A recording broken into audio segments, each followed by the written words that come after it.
আপনি বাচ্চা ছেলের মতো কথা বলছেন কেন এমএলএ সাহেব? আপনি হয়তো জানেন না পৃথিবীর মধ্যে সব থেকে শক্তিশালী জিনিস হচ্ছে ভালোবাসা। তারা দুজন দুজনকে ভালোবেসেছে, আর ভালোবাসার পরে গিয়ে কোন গর্তয় গিয়ে বাসা বেঁধেছে সেটাকেও তো খুঁজে বাই করতে হবে নাকি? তার জন্য সময় লাগবে এমএলএ সাহেব। তার জন্য তো তোমাকে 1,80,000 টাকা আমি দিয়েছি, এখনো 2 লাখ টাকা দিতে আমি রাজি আছি। আইনের হাত অনেক লম্বা হলেও আপনাকে ধৈর্য রাখতে হবে, ধৈর্য রাখতে হবে। আমি চললাম, যাওয়ার আগে একটা কথা বলে যাই, আমি কালকের মধ্যে ফুল অ্যান্ড ফাইনাল খবর চাই, তারা কোথায় আছে না আছে, মনে থাকে যেন কথাটা। এই জহাট। স্যার তাহলে এখন কি করবেন ভাবছেন? পাঁচুর বাবা সুরে বাচ্চা কখন আসবে বলেছে কখন? ও তো এখনই আসবে বলেছে স্যার। সে সুরে বাচ্চা আসুক আগে, তারপরে দেখছি। বলছি স্যার ভিতরে আসবো স্যার? এসো হে ফেদা কপালি ছোঁড়া, তোমার লেগেই তো অপেক্ষা করছি।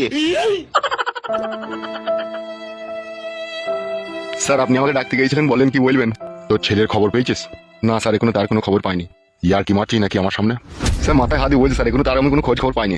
একটা কথা শোনো ভালো করে মন দিয়ে, যদি জেনে থাকো তোমার ছেলে কোথায় আছে, তোমার আত্মীয় স্বজনের বাড়িতে, সেখান থেকে ফোন